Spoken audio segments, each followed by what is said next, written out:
अस्सलाम वालेकुम students, welcome to the physics lab. और आज फिर से दोबारा से हाजिर हैं हम अपनी फिजिक्स लैब में एक नए टॉपिक के साथ। और ये टॉपिक वही है जो हमने लास्ट टाइम भी किया था कि हमने एक दो ग्राफ ट्राई किए थे जो कि हमें अननोन वैल्यूज़ के साथ मिले हुए थे। तो आज भी हम इंशाल्लाह इसी तरह से ग्राफ प्लॉट करेंगे और देखेंगे हमारे पास अननोन वैल्यूज़ की फॉर्म में दो टेबल मिल जाते हैं तो हम कैसे प्लॉट कर सकते हैं। और लास्ट टाइम भी मैंने आपको ये बताया था कि आपने बोर्ड पॉइंट ऑफ व्यू से जो भी ग्राफ आपने ड्रॉ करना है उसमें आपने लेड पेंसिल यूज़ नहीं करनी। हम अमूमन ये करते हैं कि कॉलेज में जब भी हम प्रैक्टिकल कॉपी बना रहे होते हैं या प्रैक्टिकल में हमें कोई भी ग्राफ प्लॉट करना होता है तो हम लेड पेंसिल से प्लॉट करते हैं, ताकि अगर गलती वगैरह हो भी जाए तो हमारे पास हमसे तो उसको हम रब करके दोबारा से ठीक कर सकते हैं। लेकिन बोर्ड के रूल के मुताबिक आपको यहाँ पे लेड पेंसिल यूज़ करना अलाउ नहीं होता, तो इसलिए यहाँ पे आप इंक पेन या बॉल पेन से ही ग्राफ को प्लॉट करते हैं। तो आज भी हम इंशाल्लाह जो ग्राफ प्लॉट करने जा रहे हैं उसमें हम लेड पेंसिल यूज़ नहीं करेंगे और हम देखेंगे कि हमारे पास अननोन वैल्यूज़ जो हैं हमारे पास अनसीन फॉर्म में एक टेबल दिया जाता है। तो उस टेबल के मुताबिक जो हमसे उन्होंने पूछा गया या पूछा जाएगा तो हमने वो प्लॉट करना है ग्राफ को, और जो क्वेश्चंस हैं उस ग्राफ के हमने उनके आंसर भी करने हैं। समटाइम्स हमें स्लोप पूछ ली जाती है, समटाइम्स हमने ये पूछ लिया जाता है कि आपने जी की वैल्यू निकालनी है, या हमसे ये पूछ लिया जाता है कि आपने गैल्वेनोमीटर की रेजिस्टेंस निकालनी है। तो ग्राफ से ही हमने निकालनी है। और कैसे निकालनी है, हम उन क्वेश्चंस को मद्देनजर रखते हुए ग्राफ में से वैल्यूज़ को फाइंड आउट करते हैं। तो आइए चलते हैं ग्राफ की तरफ और देखते हैं हम ग्राफ कैसे प्लॉट कर सकते हैं। Thank you so much.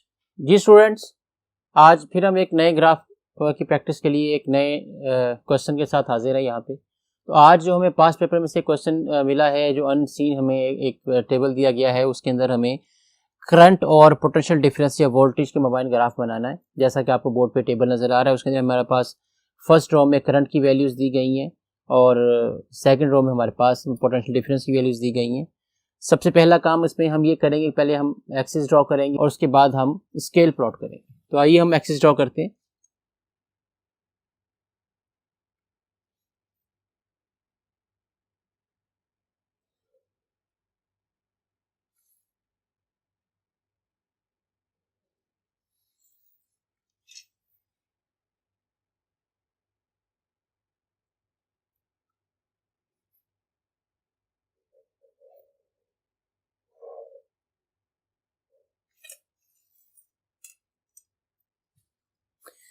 Axis plot करने के बाद सबसे पहले हमने ये देखना है कि हमने एक्स एक्सिस पे किस वेरिएबल को रखना है, वाई पे किस वेरिएबल को रखना है।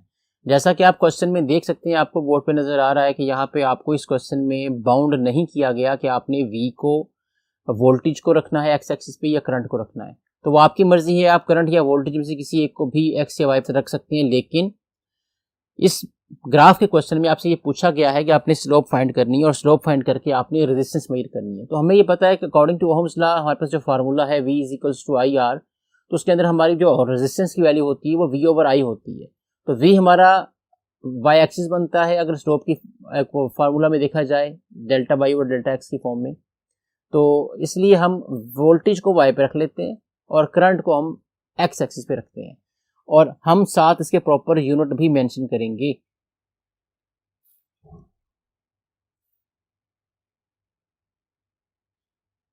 स्टूडेंट्स, इम्पॉर्टेंट हैं यूनिट्स भी, और यूनिट्स के साथ ही आपको बताना होगा, वेरिएबल्स को डिफाइन करना होगा, क्योंकि यूनिट्स ही डिफाइन करते हैं कि आपने कौन सा वेरिएबल कहाँ पे लिया है।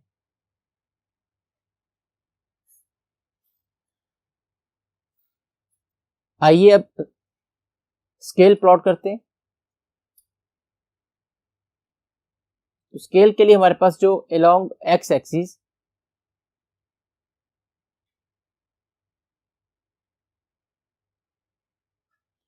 हम देखेंगे कि हमारे पास वन बिग बॉक्स की क्या वैल्यू हो सकती है।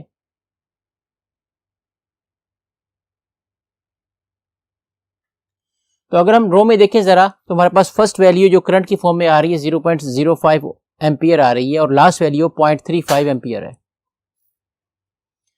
तो हम ये देखते हैं कि हमारे पास जो फर्स्ट वैल्यू आ रही है करंट की फॉर्म में, करंट की रो में 0.05 एम्पियर आ रही है और लास्ट वैल्यू हमारे पास 0.35 ओहम आ रही है।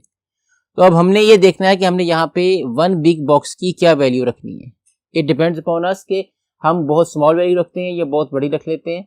लेकिन हमें इस बात का भी ख्याल रखना है कि हमारे पास कितने नंबर ऑफ बॉक्सेस हैं एक्स एक्सिस और वाई एक्सिस पे, हम जितने में तमाम की तमाम वैल्यूज़ को एंगेज कर सकते हैं।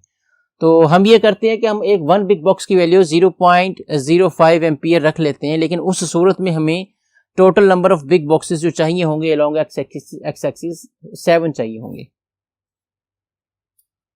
देखिए 0.05 एम्पियर अगर मैं रखता हूँ एक बिग बॉक्स की वैल्यू, तो और मैं स्टार्ट भी 0 से नहीं करता, लेकिन मैं 0.05 से ही स्टार्ट करता हूँ, तो नेक्स्ट मेरे पास जो बिग बॉक्स की वैल्यू आ जाएगी वो 0.1 होगी, 0.15, 0.2, 0.25, 0.30, 0.35, ये हमारी लास्ट वैल्यू बनती है यहाँ। तो हमारे पास टोटल नंबर ऑफ बॉक्सेस कितने एंगेज हुए, 1 2 3 4 5 6। तो 6 बॉक्सेस में हमारे पास टोटल वैल्यूज आ रही हैं एक्स एक्सिस की, और हमें पता है कि एक बिग बॉक्स में 10 स्मॉल बॉक्सेस होते हैं। अगर एक बिग बॉक्स की वैल्यू 0.05 एम्पियर है तो एक स्मॉल बॉक्स की वैल्यू एक्स एक्सिस के अलोंग क्या होगी, वो हम लेंगे, इसको डिवाइड करेंगे 10 से, तो 0.005 एम्पियर हो जाएगी। Now what about the Y axis?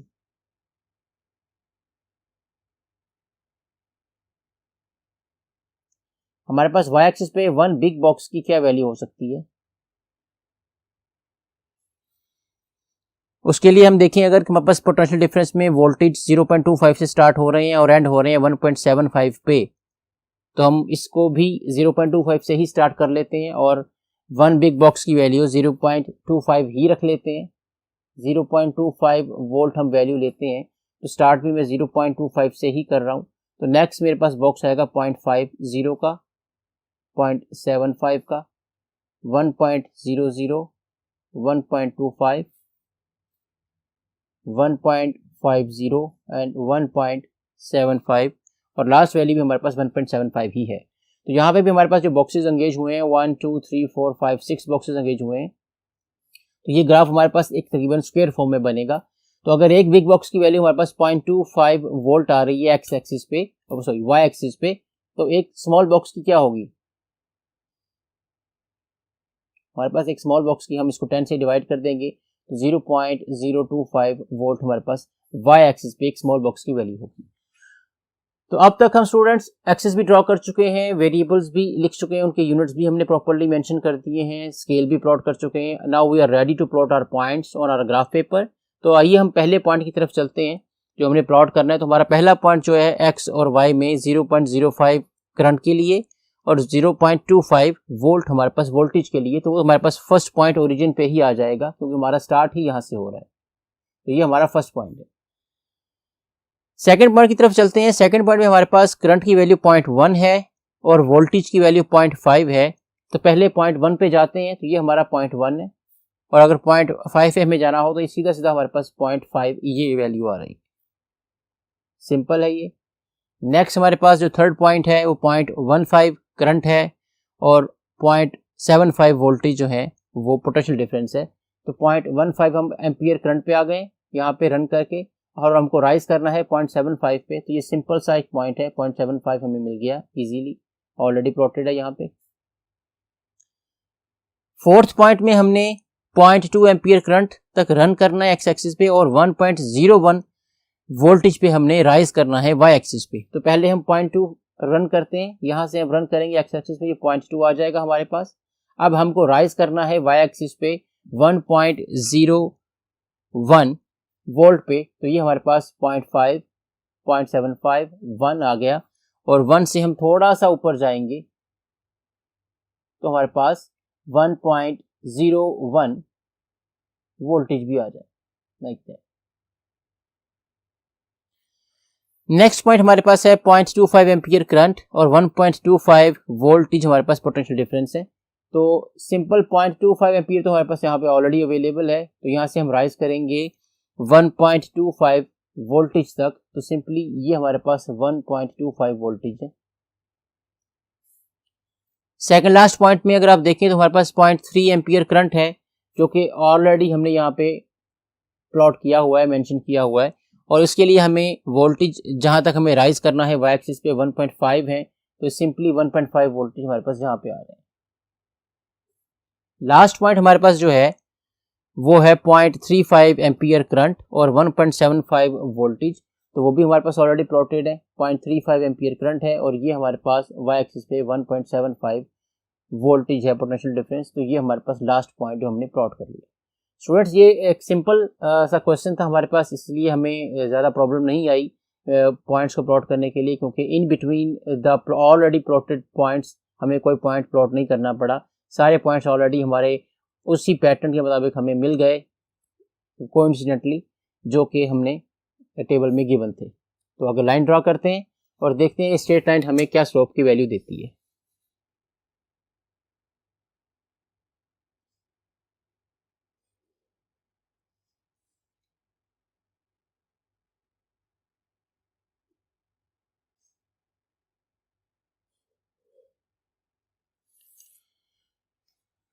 हम ग्राफ प्लॉट कर चुके हैं और ग्राफ के क्वेश्चन के मुताबिक हमें इसकी स्लोप फाइंड करनी है और स्लोप का वही फार्मूला हम यूज़ करेंगे और स्लोप को हमने यहीं पे निकालना है। तो स्लोप के लिए हम सबसे पहले 2 पॉइंट्स ले लेते हैं अपनी मर्जी से, जो हमारा दिल करता है। कोई भी यहाँ पे पॉइंट ले सकते हैं आप। ये एक स्ट्रेट लाइन ग्राफ है और हम ये जानते हैं कि स्ट्रेट लाइन ग्राफ की जो स्लोप होती है वो कांस्टेंट होती है। तो अपनी मर्जी से कोई से 2 पॉइंट ले लें। लेट्स सपोज मैं ये कहता हूँ कि मैं ये पॉइंट ले रहा हूँ, ये मेरा x1 और y1 पॉइंट है, और इस तरह से अगर मैं ये पॉइंट लेता हूँ तो ये मेरा x2 y2 कोई पॉइंट है। तो हम ये 2 पॉइंट्स ले चुके हैं, तो इसके लिए हम स्लोप का फार्मूला यूज़ करेंगे, which is equals to y2 minus y1 over x2 minus x1। तो हमारे पास y2 की जो वैल्यू है वो हमारे पास यहाँ पे 1.25 है और y1 की वैल्यू है 0.75। तो 1.25 माइनस 0.75 डिवाइडेड बाय x2 की हमारे पास जहाँ वैल्यू क्या होगी वो 0.25 है और x1 की हमारे पास 0.15 है। तो ये 0.25 माइनस 0.15 जो हमारे पास आंसर आता है यहाँ पे, वो इन दोनों के सब्ट्रैक्शन से हमारे पास जो वैल्यू आती है वो 0.5 आती है और इन दोनों को सब्ट्रैक्ट करके जो वैल्यू आती है वो 0.10 आती है। दोनों को डिवाइड करके जो हमारे पास आंसर आएगा वो हमारे पास आएगा 50 ओहम का। अब ये 50 ओहम कैसे निकाला है, दोबारा से ज़रा देखें कि हमारे पास स्लोप के फार्मूला में y2 minus y1 over x2 minus x1 की वैल्यू गिवन है। इसका मतलब ये है कि स्लोप के फार्मूला के मुताबिक हमें y ओवर x की वैल्यू मिल रही है। तो ये हमारा y एक्सिस है, तो ये हमारा y एक्सिस है और ये हमारा x एक्सिस है। तो y एक्सिस पे मेरे पास कौन सा वेरिएबल अवेलेबल है, वो वोल्टेज है, और x एक्सिस पे कौन सा वेरिएबल है, वो करंट है। तो हमें ओहम्स लॉ के मुताबिक पता है v is equal to I R. अगर v ओवर i करते हैं तो हमें क्या वैल्यू मिलेगी, हमें ओब्वियसली रेजिस्टेंस मिलेगी। तो हम यहाँ अगर लिखते हैं कि स्लोप बेसिकली हमें क्या दे रही है, स्लोप बेसिकली हमें वोल्टेज ओवर करंट दे रही है, और वोल्टेज ओवर करंट बेसिकली क्या होते हैं, वो हमारे पास रेजिस्टेंस होती है। तो ये हमारे पास है फाइनल आंसर जो हमसे ग्राफ के क्वेश्चन में पूछा गया था। हमें स्टूडेंट्स ग्राफ को प्लॉट करना था और स्लोप फाइंड करने के बाद रेजिस्टेंस मेजर करनी थी। ये क्वेश्चन था हमारे पास ग्राफ में। सबसे पहले हमने एक्सिस ड्रॉ किए, वेरिएबल्स को रिप्रेजेंट किया, और वेरिएबल्स को प्रेजेंट करने के बाद हमने प्रॉपर्ली उनके यूनिट्स भी मेंशन किए हैं। स्केल प्लॉट किया है, बिग बॉक्स और स्मॉल बॉक्स की वैल्यूज लिखी हैं long X axis Y axis. उसके बाद हमने पॉइंट्स प्लॉट करके ग्राफ ड्रॉ किया है, स्लोप फाइंड की है और रेजिस्टेंस की वैल्यू भी हमने मेजर की है। तो स्टेप बाय स्टेप हमने वो तमाम के तमाम प्रोसीजर्स को फॉलो किया है जो कि जैसा कि रिक्वायरमेंट थी इस क्वेश्चन की। तो बोर्ड पैटर्न के मुताबिक भी आपने इसको यूं ही से लेके चलना है और इसी तरह से आपने ग्राफ को प्लॉट करना है। और याद रखिए, एक छोटी सी गलती आपकी, आपने पूरे का पूरा ग्राफ बिल्कुल ठीक बनाया हो लेकिन छोटी सी आपने गलती की हो, आप मार्क्स लूज कर सकते हैं आप। और याद रखिए कि जैसा कि मैंने आपको बताया कि वोल्टेज है या करंट है या कोई भी वेरिएबल है, उसके यूनिट्स लिखना लाजिम है। आपने यूनिट्स प्रॉपर्ली मेंशन करने हैं ग्राफ पेपर के ऊपर। और जो क्वेश्चंस उन्होंने पूछे हैं जैसे स्लोप फाइंड करनी है या रेजिस्टेंस फाइंड करनी है, तो कोशिश करें कि ये सारे के सारे काम आप ग्राफ पेपर के ऊपर ही करें।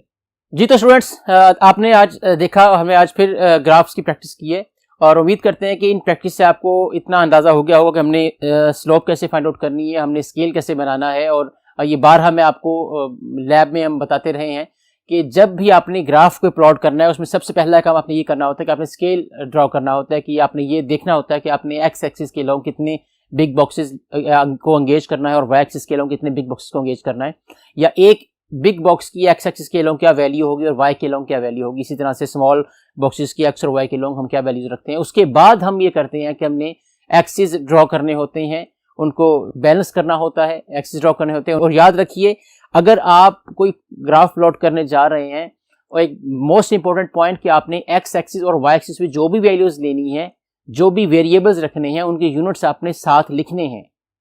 मींस अगर आप लेट्स सपोज हुक्स लॉ के मुताबिक आप f इक्वल टू kx जो हम वैल्यूज यूज करते हैं, हुक्स लॉ के मुताबिक फोर्स और एक्सटेंशन का आप ग्राफ प्लॉट करने जा रहे हैं, और फोर्स को आप y एक्सिस पे रखते हैं, एक्सटेंशन को आप x एक्सिस पे रखते हैं, तो एक्सटेंशन के अगर यूनिट बनते हैं मीटर या सेंटीमीटर, तो आपने वो प्रॉपर्ली उस पर मेंशन करने हैं, ग्राफ के ऊपर लिखने हैं। इसी तरह से अगर फोर्स के यूनिट आपके पास न्यूटन है, तो आपने वो प्रॉपर्ली वहां पे मेंशन करने हैं, इनके भी मार्क्स होते हैं।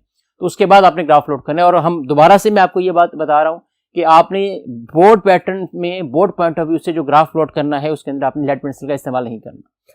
तो नेक्स्ट लेक्चर में इंशाल्लाह दोबारा से हाजिर होंगे, तब तक के लिए इजाजत दीजिए जी, अल्लाह हाफिज।